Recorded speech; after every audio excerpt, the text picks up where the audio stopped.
Welcome, Laredo. I'm Sus Chugatsa, your host of 24/7 Laredo Talk Show. It's an original, free, and independent news channel that talks about issues affecting Laredo and surrounding areas. Today, we're very lucky to have a good friend of mine, David Montes, who's actually running for City Council, District 7. Welcome to the show, David. How are you feeling? Thank you.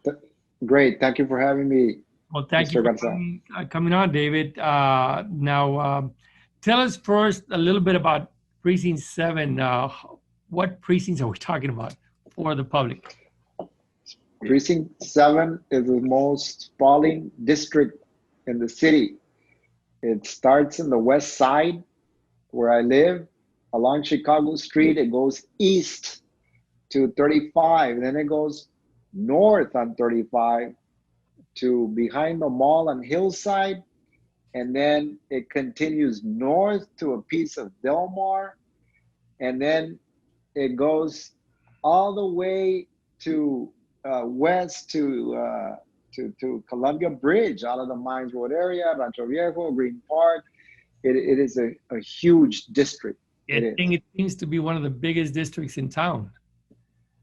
Yes, and it's the issues vary from section to section, Right. but they have one thing in common, and that is the warehousing district living in conjunction with neighborhoods, Okay. and other issues. Right. Well, let me ask you, David, before we go into that, could you tell me a little about yourself so the public would know what you do for a living? I was an educator for 30 years at our Yes. alma mater. I taught AP Government and Politics That's in high school, is that right? in high school. Yes, sir. Yes. I taught history.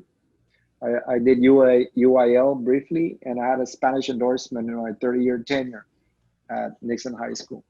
My goodness, that's a full career. It is. Why is it that you decided to teach kids or to be a part of that process, David? Something happened to me. I was injured playing football for the Nixon Mustangs, and so I wanted to come back and give back to the youth of Laredo and to the people of Laredo, and especially to our alma mater. And I went to school, and when I returned, I sought this career, and now I'm ready to take it up another level. Right. Well, then, now you did 30 years, you said. Now, explain to me what made you decide to run for city council? The city raised funds when I was injured. I still remember, David, when it happened. Yes, and I'm trying to pay it forward. Right. I really am trying to pay it forward. I'm running on my own dime. I don't have any endorsements, and I don't have any special interests.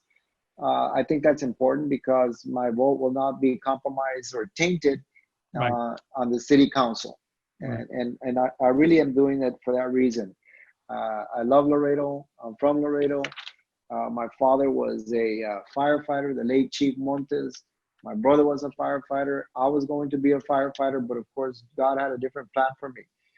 My mother worked for the Department of Human Resources, Child Protective Services. So service was an integral part of our family. I come from a large family like you. I have a daughter, Alyssa Irene. She graduated summa cum laude from Texas State University and now works for the San Antonio Spurs. We instilled in her the importance of an education. And that's very important that I have to emphasize later, that the education is the key, as we all know, and that's what in my DNA. Definitely. Now, you've been talking to a lot of people in the district. What are you hearing in terms of their issues, some of the issues that affect the district? People are concerned about water. You know, that there was issues with the water in certain districts, and credibility, that the city council is hiding something on the water issue. And so that's a big concern. The Pico water plant, as you may know, has the brakes on it. We spent a lot of money on it. The Pico water plant will serve the west side and the north side, and it's a secondary water plant. Right. And so that's a concern. Another concern is illegal dumping. People are tired of the tires, the mattresses, and there's some prevalent areas. It's not all over the district. I've been to all the far corners of the district. Most of it is in the west side. The owners of the warehouses are complaining about that. And there's the issue of the trucks. The trucks and the neighborhoods, we have to live in conjunction, in harmony with each other, and that's a difficult thing to do. But that's the concern, the truck traffic. But we live in the largest land port in the nation before COVID, and that's our bread and butter, and I understand that. But this is what I'm hearing from the constituents of District 7. So do you think that there's different things? I mean, compared to the present councilman, you can do things better than the way they're being handled right now. I will answer the phone, first of all, and I will go there, and I will be there. I will be a full-time councilman, and that's because I truly care. I'm not too busy doing other things. And, you don't have another profession. This would be your main profession, in other words. Absolutely, and because I really care about the people. And if you look at my platform, I said that I'm not here to promote my business or my practice, and that is the truth. I think that some of these councilmen are too busy and tired taking care of their business and their practice. I would be a full-time councilman, and I'm not kidding about that, and I will go there and be there. Right. Well, what we're going to do at this time, I'm going to take a short break with you, David, and we'll be right back after this commercial break.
Welcome back to the show. We do have David Montes, who's in fact a candidate for District 7 of City Council here in Laredo. I was just talking to you a minute ago concerning some of the needs that Laredo seems to have, or at least your district seems to have. What is your philosophy concerning governance? I mean, obviously we have this huge hole when it comes to the coronavirus. It caused a huge financial impact, has continued.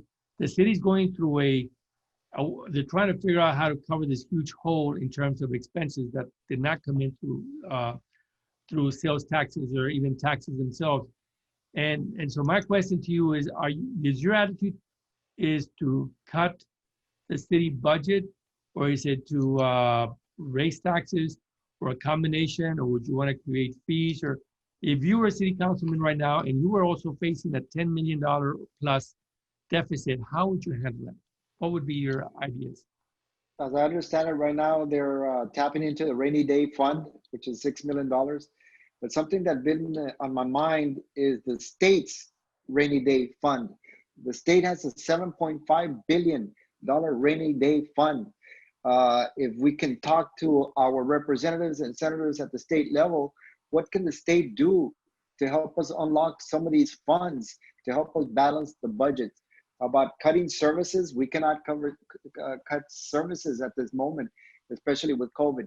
And then I ask the people to do their civic duty, civic duty to register to vote and to vote, and the guidelines of the CDC and the city of Laredo. Well, the thing from what I understand is that the state's going to say, well, that money belongs to the state of Texas, but like it is an emergency now. It is a pandemic, something that happens every 100 years. If the federal government could help out, I don't see why the state of Texas could not help its cities. Well, that's what we're waiting for. We're waiting for the federal government to help out, and they did with the CARES Act. And we're waiting for part 2 of the CARES Act. Yes. But this is a war with an invisible enemy, and our life, liberty, and pursuit of happiness is at stake, and we are at war. History is cause and effect.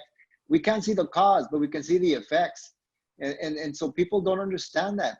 Well, most people do, I would believe, but we have to do our civic duty, register to vote, like if your life depends on it, because it does, and we need to follow the guidelines. Again, it's an invisible enemy, and it's not going to go away. It's not going to go away unless each and every one of us does their part. Right. And again, and the funding, well, we are waiting from the federal government. There was some issues about the small business CARES Act funding, and I don't know if it was the paperwork or people didn't get out of the money that they were expecting. And so what is the rainy day fund from the state? I'm just curious. It's $7.5 billion. What are we waiting for? This is it. This crunch time. I heard from Congressman Qued, he also mentioned, David, that the state of Texas is still sitting on $6 billion dollars in federal monies that they received through the HEROES Act that hasn't been passed out yet. Distributed? It hasn't been distributed yet? Not all of it has been distributed. So he brought so that we're waiting. They're waiting. The cities are all waiting for this money, and for whatever reason, they haven't passed it out. So certainly that's an issue that needs to be dealt with. That's an issue. The municipalities are hurting, and we're trying to balance the budget, and it's crunch time. Right. I don't know what the delay is. Right. Well, I have an idea. But, well, we'll be meeting in the future. We will be. That's Washington. That's Washington. Now, let me ask you, David. Now, there's so much insecurity out there concerning coronavirus. What advice, if any, that's affected our community? In fact, we've lost over 140 people already in our community in the last 5 months. What's your advice to people concerning this epidemic? It's not a joke. I've been on a ventilator. I know what it's like to fight for your life. If you're lucky enough to get a ventilator, even if you survive after a ventilator, it takes months and years to get your health back. It's no picnic. To this day, I don't know how long I was on life support, but when I see people and their testimony, it brings back memories, and people need to take it seriously. The big debate about the schools, the big debate about athletics, I understand it all. We all need to do our part, because this is not a joke. Right. And now we all know someone. It's spreading, and we all know a neighbor, a cousin, we all know somebody. And I just got a terrible story today, and I know what it's like to be on a ventilator. Wow. Well, it's unfortunate. Some people have not gotten that message, David. I appreciate you passing that message on. Now,